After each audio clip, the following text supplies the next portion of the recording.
Thanks for joining us for CBN News Today. I'm EFREM Graham. We begin with growing evidence Malaysia Flight 370's disappearance was no accident and the plane deliberately diverted. And while the search effort continues to expand, investigators are looking very closely at the backgrounds of the pilot and co-pilot. At least 26 countries are now searching for the missing Malaysia Airlines jet, with America using its most sophisticated submarine hunter to scour the southern Indian Ocean, about 1,000 miles off Australia's coast. One thing we do know, this was not an accident. It was an intentional, deliberate act to bring down this airplane. And the question is who is behind that? And the glare of suspicion is now fixed on the pilots because it doesn't appear anyone on board had the skills to perform the sophisticated maneuvering that marked the plane's mysterious midnight run, including a pre-programmed hard left turn. The data transmission system was also turned off and the location transmission cut. And experts say there's only one goal in intentionally shutting off those systems, and that's making it very difficult to find you. This happened before one of the pilots radioed the final transmission. All right, good night. Pilot and co-pilot should have been the focus from the start. That would be ordinary law enforcement, investigatory procedures. The FBI could have been called to help that. Interpol could have been called in, our intelligence agencies. But my understanding is that Malaysia is not really cooperating at all. They're very reluctant to lay what they have out on the table. Police have now searched the homes of the 53-year-old pilot, Zahari Ahmad Shah, and co-pilot Farik Abdul Hamid. In the captain's home, they discovered a homemade simulator. Investigators are examining it to see if it could have been used to plan the maneuvers the plane took before it disappeared. There's also questions about the pilot's political beliefs. He was a strong supporter of Malaysia's opposition leader, who was jailed the very day of the flight. Investigators say so far there is no evidence that pilots conspired together to hijack the plane. Well, the final results are in from that referendum in Crimea. More than 96% of voters say they want to leave Ukraine and join Russia. The vote comes as Russian forces continue to take control of more of Ukrainian territory. George Thomas has the latest from the region. With the Crimean Peninsula now under their full control, Russian forces backed by multiple helicopter gunships captured another Ukrainian town this weekend that holds a natural gas facility. They say they are protecting us from terrorist acts, but they don't explain which terrorist acts exactly. Russia has deployed 60,000 troops along Ukraine's border as the government in Kiev worries about a full-scale invasion. We are deeply concerned about reports of Russian military units moving closer. Pro-Russian separatists say Crimea is just the beginning in their quest to create a greater Russia. Hours after residents voted to overwhelmingly break away from Ukraine and join Russia, Crimea's deputy prime minister said he'll give Russian troops safe passage to the eastern part of the country, where he predicts Russia will go next. To understand the conflict in Crimea, you have to look at the makeup of this region. More than 60% of Crimeans identify themselves as ethnic Russian. We came back home to Mother Russia. We came home. Russia is our home. While the majority of ethnic Russians voted for secession, ethnic Ukrainians and Muslim Tatars boycotted the vote. The West, including the United States, dismissed the poll as a sham and promised more sanctions against Russia. This morning, Russian flags flew over every corner of the Crimean capital as the parliament here declared the region an independent state. Russia is expected to formally announce annexation later this week. George Thomas, CBN News. It is only 3 days until the official start of spring, but today some parts of the country are bracing for the latest winter storm. Drivers begin the day with yet another tough commute. Winter storm warnings are posted from the mid-Atlantic to the Washington, D.C. area. Felt like the middle of spring yesterday. And now? It's freezing. You had told me 2 days ago that it was going to be snowing right now. I would have told you you're crazy. Some northeastern states started seeing snow accumulate overnight. Federal offices in Washington, D.C. are closed today. Meanwhile, powerful winds, heavy rains, and reports of tornadoes are battering southeastern states, along with the Alabama-Florida state line. A tornado damaged and destroyed about a dozen buildings. Rainstorms continue today in the south, while the mid-Atlantic awaits another whiteout. Obamacare's contraception mandate is front and center in the House of Representatives. House members took to the floor with opposing arguments on whether the Christian company Hobby Lobby should be forced to provide coverage for birth control against the owner's religious convictions. Democrat Eddie Johnson said business owners have personal religious rights, but their companies do not. Republican James Langford argued employers should have the same freedom they had before the new health care law, and the new law forces businesses to follow Obama's religious beliefs instead of their own. The Supreme Court will hear challenges to the law's mandate next week. Indiana lawmakers are questioning a Ball State University's decision to ban a class on intelligent design. The Star Press reports legislators sent a letter to the university president expressing concerns the decision violated religious and academic freedom. The university concluded that intelligent design is overwhelmingly regarded by the scientific community as a religious belief and not a scientific theory, and decided to ban the class. The lawmakers want to know if the policy forbids science professors from answering students' questions about intelligent design in class. A decades-old Bible survived the East Harlem building collapse last week. It is what some would call a miracle.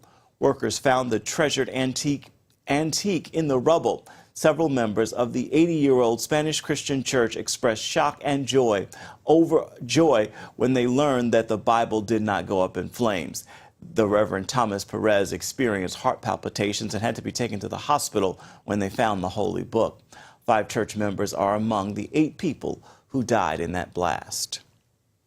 Jewish people around the world are celebrating the holy day of Purim this week. In the book of Esther, the Bible records the story of how they gained victory over a wicked government minister's plot to destroy them. Some say the story has similar overtones today. Our Julie Stahl has that story. These children in the southern Israeli city of Sderot are out to celebrate Purim, even though they were under rocket attack just a few days ago. It's about fun, it's about smiling all day long, it's about being something you're not. At the Western Wall and in synagogues, the biblical book of Esther is read from a scroll. The Bible says Haman, a wicked advisor to King Ahasuerus, conspired to kill all the Jews throughout the ancient kingdom of Persia on one day. But Queen Esther, who unknown to the king was Jewish, and her cousin Mordecai exposed the plot and turned the tables. So the Jews were victorious over their enemies, and that's what they celebrate at Purim. In that spirit, Sderot residents took to the streets. We're very happy that it's very quiet right now, and we have the chance to go out and see all the costume, and we love Sderot. The purpose of the rockets is to scare us, and everything we do is not to let it scare us. Just a few days earlier, Iranian-backed Islamic Jihad launched dozens of rockets at Sderot and communities nearby. I'm making events here 12 years in the city. Never did we cancel one event, not because of the Qassam. No, it's a holiday. We celebrate it if we have rockets or not without rockets. It's our holiday. We asked Sderot residents if they see a connection between the story of Purim and today. Yeah, President of Iran and Purim is happening in Persia, so maybe there's some connection, but still here. Just like in Purim, we're here and we're fine. I think the connection is to try to forget our daily routine here. Still have this nice celebration here. Always in every generation, there arises one who wants to kill the Jews, and then the creator of the world overturns it all. Happy Purim holiday. Julie Stahl, CBN News, Sderot. Up next, 3 years of carnage, atrocity, and heartbreak. Syria's civil war reaches a sad milestone. We'll tell you how Christians are affected and how they're helping.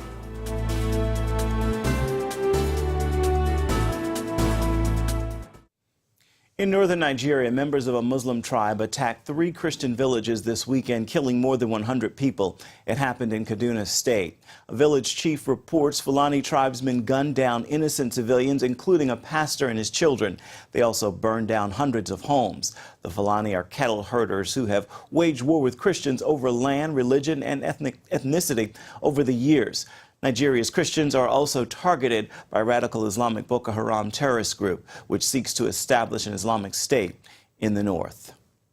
Radical Islamists publicly beheaded 2 Christian women in southeastern Somalia. That is according to Morning Star News. A 41-year-old mother of 2 and her 35-year-old cousin are the latest victim of the Al-Shabaab militia. It happened on March 4th in the port town of Barawa. Al-Shabaab militants forced the townspeople, including the 2 daughters of one of the victims, to watch the executions in the center of town. They also said they intended to, quote, wipe out any underground Christian living in their territory. A friend helped to relocate the children out of the area. Well, this weekend marked the 3rd anniversary of Syria's civil war. What began as isolated protests against the Assad government has become what some are calling the worst humanitarian crisis in modern times.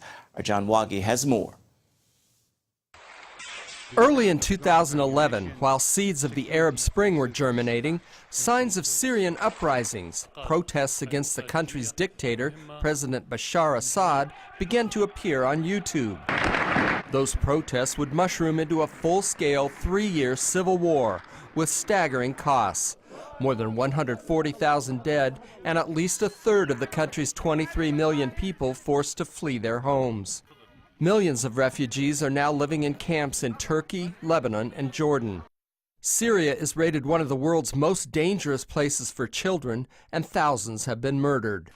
The war also helped produce chaos in U.S. foreign policy. To use potential weapons of mass destruction on civilian populations crosses another line, and that is going to be a game changer. One result, reduced U.S. influence in the Middle East and allied skepticism that America will make good on its commitments. Assad resurfaced in Damascus this week, a sign he's not overly worried by threats from Europe and Washington. In the meantime, radical Islamists in the Syrian opposition, some tied to al-Qaeda, make life dangerous for Christians and other Syrian minorities. They held a group of Orthodox nuns hostage for months, recently letting them go after receiving a ransom. The rebels also have attacked historic Christian towns, targeting churches and monasteries. In the town of Rock, they're forcing Christians to convert to Islam, pay a tax, or, quote, face the sword. Many Christians have died, and thousands, such as Nicholas George, have fled. Because of the fighting, everyone in my area was stuck inside their house. They could not buy anything. It was very dangerous for me even to try to open my shop. Diplomats meeting in Europe have tried to forge an agreement between the warring factions, but plumes of smoke rising in Syrian cities signal that the end to the crisis is not at hand. If you were, I think, a Christian father in Syria looking at your children and their future, I think you'd want them to get out, and not just now for safety, but for the future too. I think you'd be saying, go to Europe, go to America. John Wagi, CBN News. Up next, a new plan for peace in the Middle East. Journalist and author Carolyn Glick blows the 2-state plan out of the water with her one-state solution. It's coming up after this.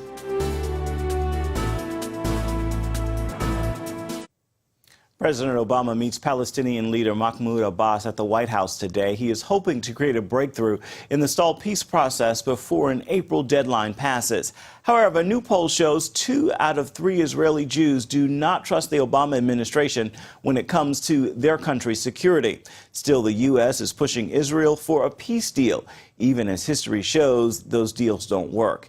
Here again is John Wagi with that story. Since the famous 1993 handshake on the White House lawn, U.S. leaders have pushed hard for a 2-state solution to solve the conflict between Israel and the Palestinians. A Palestinian state that will live side by side in peace with Israel.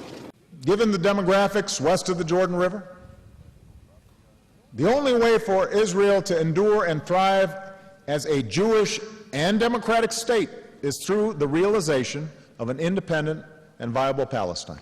But more than 2 decades of talks and Israeli offers of territory have produced a Palestinian uprising, suicide bombings, and rocket attacks.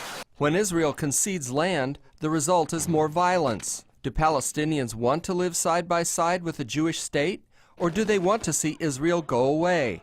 Critics say the peace process has failed, and in a new book, The Israeli Solution, author Carolyn Glick suggests Israelis, Palestinians, and Americans would all be better off if Israel applied its own law to the West Bank, the biblical lands of Judea and Samaria. And for more on Israel and the peace process, CBN News Middle East Bureau Chief Chris Mitchell spoke with author Carolyn Glick at our Jerusalem Bureau. You wrote a book, The Israeli Solution. Why did you write it? I wrote it because I felt like it was time to just stop with the fiction that there's only one possible outcome of the Palestinian conflict with Israel, which is the establishment of a Palestinian state right in Israel's heartland. There is a better policy, and I feel like the time has come to start really discussing it and moving towards implementation. And you call the two-state solution the beloved chimera of the Middle East. Why do you say that, and why is so many people focused on the two-state solution? Well, it has been everybody's beloved chimera. It's this fantasy that everybody loves because all that it requires to work, as far as its purveyors are concerned, is for Israel to cough up sufficient territory to appease the Palestinians. You don't have to worry about the Arab world. You don't have to think about the intentions of the Palestinians or the larger Arab world towards Israel or towards the West. You can just say it's all Israel's fault, and all we have to do is concentrate on that, and everything will be great. And why has it failed? It failed because it doesn't pay attention to the real cause of the prolongation of the conflict, which is the Arab world's fundamental resistance to and opposition to the existence of the Jewish state. And until that changes in a fundamental way, there's nothing that Israel can do to appease them. It's not about us, it's about them. Do you think people are more interested in the peace process than they are in peace? It's possible because I think that, over the years, as it's become more and more obvious that the Palestinians really aren't interested in a Palestinian state per se, they're interested in destroying Israel, people start coming up with other things. They started telling us that Israel is demographically doomed, which was a lie, and now they're telling us that Israel is economically doomed, which is also untrue, if we don't establish a Palestinian state in our midst. When I was looking through this book, I just saw so many things that would interest Christians and that have a love for Israel. Why do you think Christians should buy this book, read this book, study this book? I think, Christians know through their faith in God and in the Bible that they are supposed to support and stand with Israel and the land of Israel.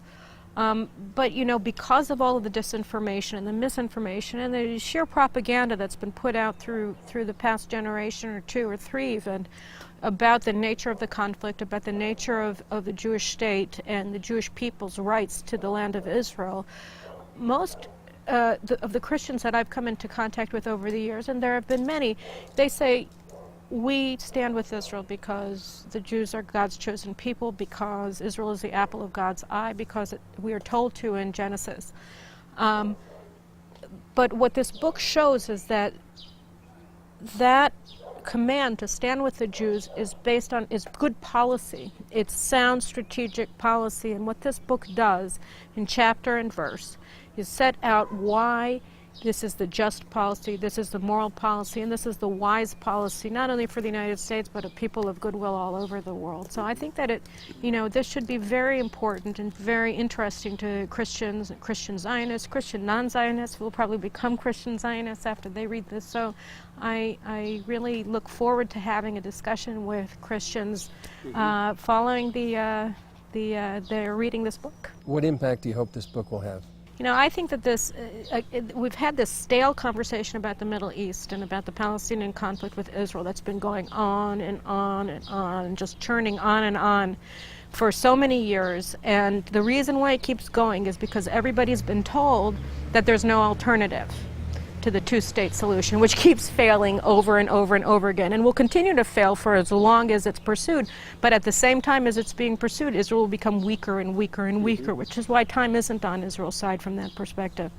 I think it's imperative for us to start a new conversation about what the options are for Israel, what the options are for America, and see the two-state plan as just one of many different options on the table. I personally believe, and I argue in my book, that the Israeli one-state plan, which involves sole Israeli sovereignty over the West Bank of the Jordan River, over Judea and Samaria, is the only viable option, which is what I argue in this book. Of course, I would love it if everybody agrees with me, but perhaps even more important than that is that people start thinking about it anew, and we start having a new conversation about the nature of the Palestinian-Israeli conflict, the nature of Israel's alliance with the United States, and why what we're doing and what we have been doing for the past generation just can't continue. You know, I'm just very excited to be getting this book out. We're going to be going to the United States for 5 months to try to get this discussion going in the United States. I feel very blessed to have the opportunity to do this, I just hope that people are willing to listen to reason. I think it's long past due. Thanks, Carolyn. Thank you very much. Thanks. Operation Blessing is bringing relief to an impoverished community in Haiti. In a village next to Lake Azue, families make their living as fishermen. But years of fishing have depleted the lake, and now families are struggling to make ends meet. Operation Blessing is restocking Lake Azue, as well as all other lakes all over Haiti, with millions of baby tilapia, providing the people with a good source of food and income. Teams also help to build a new school, where children are receiving an education, as well as daily breakfast and lunch. Well, that is going to do it for CBN News Today. You can find more exclusive coverage of the issues you care most about at cbnnews.com. Be sure to tell us what you think about the stories you've seen here today. You can do that on Facebook or at CBN News on Twitter. Hope you join us again right here next time. Make it a marvelous Monday, everybody.